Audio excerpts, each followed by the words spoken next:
All right, there we go. 10 questions with the big boy, Greg Bedard, for the first time this year. First official Big Boy Tuesday. Greg Bedard joining Mike Holley and Big Jim Moore in our Town for Tire studios. I come to you remotely.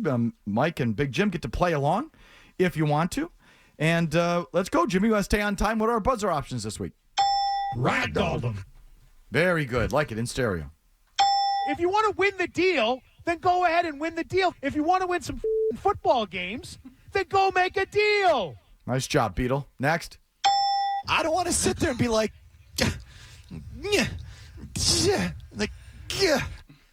Let's talk about playing some sort of beach dart or something. I don't want to aim anything too much. Go ahead.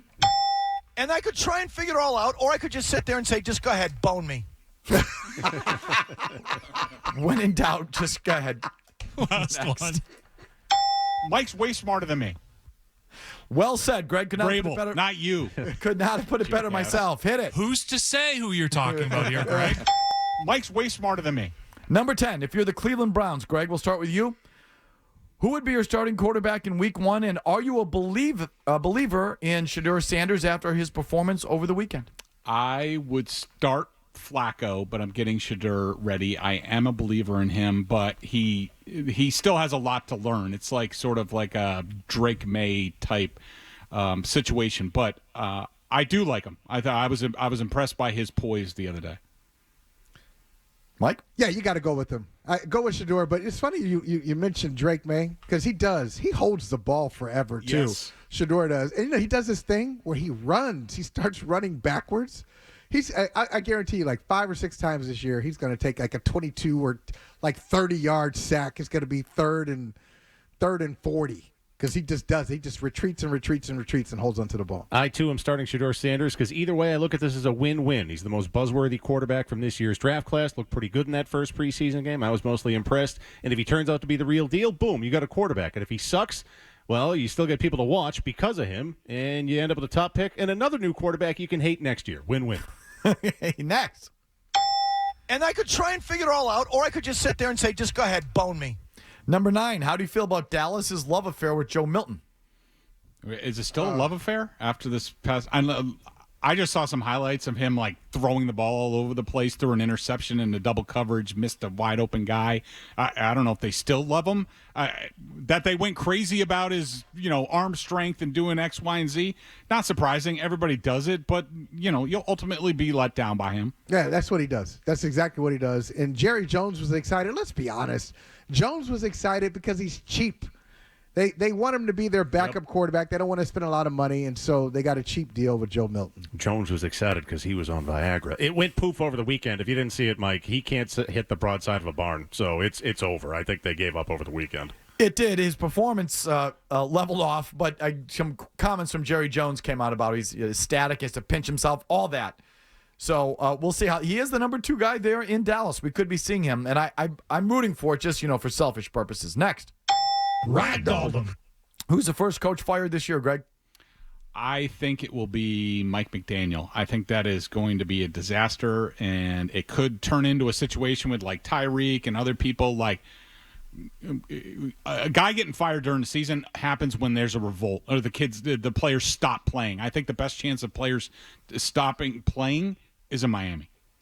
That's a good one. How about go to bad organizations? How about the Cardinals and Jonathan Gannon? Not that he deserves it, but they're the Cardinals. They do stupid things all the time. Maybe they think they're supposed to be better than they actually are. Something like that. The second best odds right now is Mike McDaniel in Miami. I'm with Bedard. Behind Brian Daboll, by the way, who was the best odds. They lost a bunch of veterans, undisciplined, soft team. Their own players have called them soft in recent years. They can't beat anyone over 500, really. They get off to a bad start. He's gone by Thanksgiving.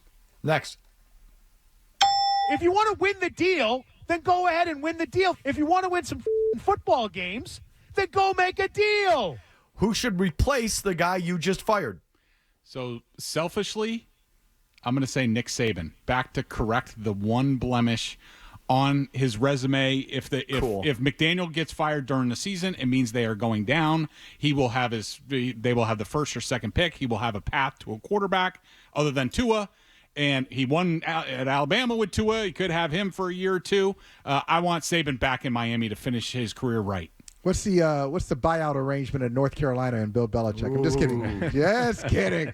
But, Bill would jump at that. He I know he'd jump at anything. He'd take any deal. That's true. But it's not going to work because it's Miami. But if it's Arizona, this guy will work. Brian Flores.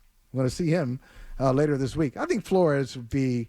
I think he's Vrabel-like. I think he's that kind of guy. You gotta. And the Dolphins were too soft to deal with what he was trying to get them to do. The organization just wasn't ready for him. I think he deserves another opportunity to be a head coach. Dolphins got to get tough again and disciplined. So once the Steelers fail in the wild card round for the 10th straight year, they finally fire Mike Tomlin. Mike Tomlin promptly is hired as the new head coach of Miami. Interesting. Good one. I'd put Bill. I'm selfishly want to see Bill too. So I would put Bill's hat in the ring. But I absolutely believe that Flores would be one of those coaches who was better the second time around. And not that he was even all that bad the first time. No. But I think he is just a guy that would learn from his mistakes, second time around, be that guy. I'm a big believer in Brian Flores. Next. I don't want to sit there and be like, yeah. All right, which team should be in full tank mode? And just give us an early refresher on who they should be tanking for. So this team should be in tank mode, but they won't because their GM is barely hanging on. But it's the Colts. Like, they have a terrible situation. The only reason that they're not going to do it is because Ballard wants to hang on to his job. He barely hung on to it this offseason. As far as who they should tank for, I don't watch college football. I was looking at a list. Some of these guys that I've never heard of. I mean, I've heard of Nussmeier. I've heard of Lenore Sellers, Drew Allar at Penn State. But, like one guy at ESPN has this guy, Cade Klubnik from Clemson as the number one pick. I don't know, one of those guys. He's a good quarterback. Well, Holly knows this a little bit better. Yeah. Is there a tank-worthy quarterback this year in college? No, I mean, there's not one. It's going to be in 2027. That's when Arch Manning's going to come out. And so that's the guy you're looking at. But a lot of these quarterbacks are similar. I mean, this time last year, Carson Beck, at the time at Georgia, was seen as a top draft pick. He got hurt. He blows. But now he stinks. But you know what? He's at Miami now, replacing Cam Ward. Got a nice little NIL deal for him. So, like, a lot of guys like that. But there's not a singular, oh, my God, if we suck and get this guy, he'll turn us around. I'm ignoring the headlines, and I'm saying the Saints for Arch Manning. He is eligible next year, and you can't tell me if they're number one that, Grandpappy isn't going to say, like, okay, why don't you go to where I played? Next. Mike's way smarter than me. Tool bag question. First one, biggest tool bag of the NFL offseason / training camp. It's Jerry Jones. Every year, it's Jerry Jones. So easy. Mike, you have one? I'm trying to think of that's a clubhouse leader. That's a tough one. That's a tough one to beat. How do you beat Jerry Jones? It's usually Jerry Jones or Aaron Rodgers. It's like 1-2. Well, pretty much every time. I'm going with Myles Garrett in Cleveland, who got pulled over for going 100 miles per hour at 2 a.m. on Saturday. This is his 7th road incident since he joined the Browns, and just 2 years after he flipped over his Porsche 3 times and nearly killed himself. That's the biggest tool. Murray, what is the deal with the people like the Browns players? Because didn't Shador have a spinning thing? Yeah. Got to go fast on those roads in the Midwest. Speeding in Northeast Ohio, is that a thing? I didn't know it was a big deal. Next. And I could try and figure it all out, or I could just sit there and say, just go ahead, bone me. Okay, let's get to this. First, I haven't been on the air since the Brady statue unveiling, so we'll rifle through the questions. Thoughts on the statue, Greg? What'd you think of it? So I would give it a B+. I did not like the pose they ended up with. I want him with his helmet on. That's how we all remember him. I want a football pose. They probably wanted to differentiate it from Peyton Manning because Peyton's like holding it in the pocket. I really want Brady just holding the ball in the pocket, looking down the field. But if they were going to have his helmet off, then I want him with a Super Bowl trophy. Like, that's what I want to see. I don't know if there's a copyright. But outside of that, I mean, the head's a little small, arms a little long, but I want his helmet on. Mike? I like it. I'm going to give it an A-. I may even give it a solid A. I'm just going to forget about the minus. Because here's the problem with a Tom Brady pose, Greg. Mm-hmm. Which pose do you pick? The guy just won so much. Do you have the hands on my head, I can't believe we won Super Bowl 36? Do you have the confident Brady walking off after 28-3 coming back? Do you have let's go Brady coming out of the tunnel? I mean, there's just so many great moments for Brady. You can't really distill it to one. And I think they also, the size of the statue, I think it's intimidating. It's a 17-foot statue. That's enormous. I think they got it right. C+, face looks great. They nailed the face. Detail in the uniform is aces, but the head's too small, and it's not one of his most recognizable poses. I'm with Greg. I don't like the pose. So it's growing on me a little bit in that, I sort of read a little bit about what the creator of the sculptor, if you will, was talking about. And when I hear their rationale, and the guy's name is Jeff Bucaccio? Can you help me with that? That's gonna be another one. That's gonna be another drop on 10 questions. Bucaccio. Pronounce that. Yeah, Bucaccio? What you said? Yeah. So they wanted to make it different. So they didn't want to make it a football move because that's usually what's going on. The guy's throwing or running or Jordan is, Air Jordan sort of pose. So they wanted to break from that tradition and make it not a football move, if you will. And the way it was expressed to me, Boccaccio said, is that they wanted him to feel sort of stoic and just after victory, sort of exhausted, but still standing tall and proud. So they wanted something timeless. And again, this is something that he said, quote, something timeless, all-encompassing of the legacy of Tom Brady, not one specific moment. Which, okay, it's like if you had given me the one specific pose on a podium or the one specific thing, are we celebrating that or are we celebrating the man and what he stood for? And so they wanted something, I guess, they didn't use this word, but I would say more generic, which, okay, I kind of get. Like, all right, I can buy that. And so the actual thing that they chose, I get it, and I feel better about them when I first saw it. Do you like it? I don't love it. It's like a C+ to Wow. me. It's because it does. The head's too small. The arms are too long. Like it doesn't look. I don't know. It just doesn't look totally. And now I'm starting to wonder. And you said he nailed the face. I don't feel he nailed the face. Oh, really? No. You know what? It looks like they, and I know it's a statue. Okay, so this is going to sound weird. They nailed the face, but you ever see those shows when they do a little retrospective? They have a current actor, and they're trying to tell you we're going back 20 years. And so they CGI it? And they dye the guy's hair. Yeah. It kind of looks like that something like the hair is not quite. Well, the hair I just doesn't sort of wonder match now. the face. There's so many statues where it just doesn't look right. Yeah. Well, I wonder if that's part of the deal with bronze statues. We're not going to give you an exact replica because we could probably do that now with all the technology. We give it to this isn't Madame whatever Tussauds. Wax Museum. What is it? Madame Tussauds. This isn't Madame Tussauds Wax Museum. Where you're going to walk by and go, wow, that looks just like them. It's intentionally going to be off because that's what art. that's exactly, Mike. That's what we do with. So, like, I wonder, we've got to just sort of accept that it's not going to be an exact replica. They don't want it to be an exact replica. But I'd be lying if I said that I wasn't expecting more. We all probably were expecting Mike, by the way, the Patriots on their YouTube channel has there's a 12-minute video about the whole process.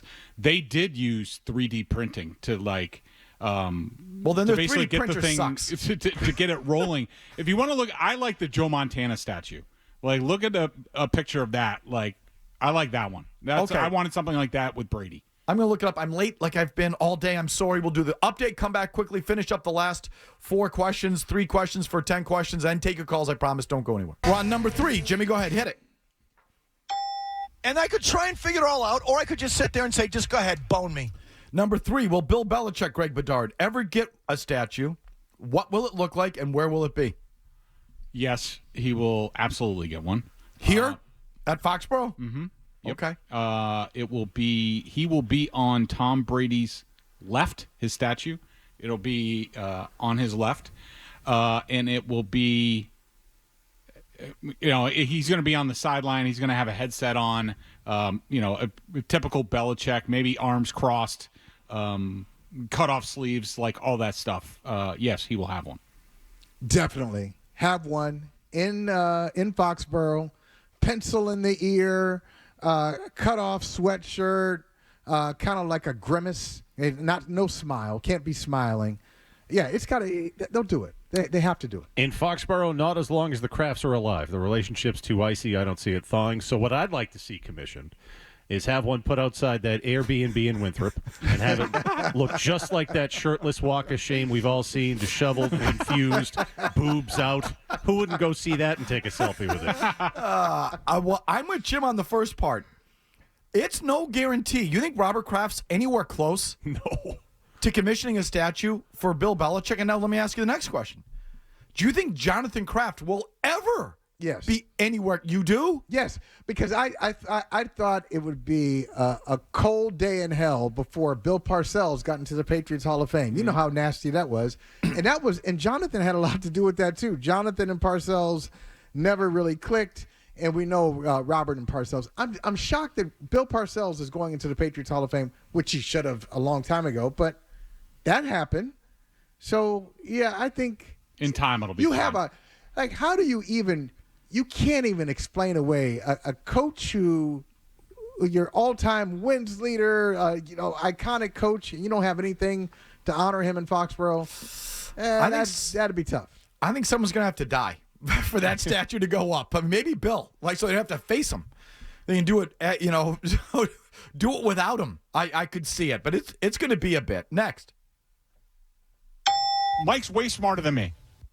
Will Robert Kraft ever get one? Where will it be? What will it look like? Quickly. He will get one after Jonathan will commission one after his father passes. It will be on Brady's right.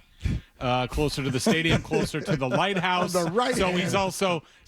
he's not next to Belichick. The You got right hand of Brady the in between the two. But yes, he will have one, and he'll be waving to the fans, like some sort of pose like that. He'll have one and be hovering above the stadium like touchdown Jesus or something. It'd be up there, just symbolic of I was over the whole thing. I made the whole thing happen. Yeah, it'll be him to scale in his suit, Air Force Ones on his feet, looking all gracious and kindly, like arms out. And I have the perfect spot for it. If you know, or in Patriot Place, in the middle there's a fire pit surrounded by seats. It's in the middle where like Bar Louie and Splitsville are. Mm-hmm. Everyone can see it. You walk by it, you put it there. You take the fire pit out, you put the statue there. Too far away from the stadium, I think. But yeah, it's coming. And my original thing was eventually Jonathan will do it for his father. But then the thought is, you're going to want to do it for him to see it. What good is a statue for me when I'm not there? You know what I mean? That kind of thing. So it's definitely coming. And it's going to be portrayed as a triumvirate, the three pillars, which, Bill's a reach in and of it, in itself, Bill's a reach. The owner's an epic reach to put him on the same pedestal as Brady and Belichick. And it's all going to be I don't know. There's going to be something to talk about when it happens because it's like this wasn't a threesome as much as we want to make it. It was a duo at best, not a threesome, but that's the way it's going to be portrayed ultimately. All right, final question. Ragdolled them. Is there any other figure in all of Boston sports, dead, alive, or anywhere in between, who deserves a statue? Who's the next one? David Ortiz. He's already got one. He does? The Lego one. The Lego statue. No, I'm talking bronze statue bronze. Bronze statue, not Lego statues. Yeah. Not wood He's got a street. statues. No, he's got a street. Poppy Ortiz, needs one outside Fenway. Yeah, Poppy's got the Poppy David Ortiz way. Yeah, I guess that would be the other one. Is there any Bruins presents? Do you give one to I gave thought to Francona. Bergeron, Marchand? Who there, Greg? I gave thought to Francona. Something about breaking the curse and the Red Sox winning, but I came to Ortiz because he was probably most responsible. I'm a no. Anyone who should have got one got one. And Ortiz got the street. I'm good with. I don't see anyone else that could get one. I'm trying to think. I don't think. No, there isn't. I don't think we have anyone else statue worthy. No. Like I love Pedro, but he wasn't here long enough. Like I'm good. I think everyone. Why not Ortiz? No, Ortiz would be it. He'd be my leader in the clubhouse, but he got the street.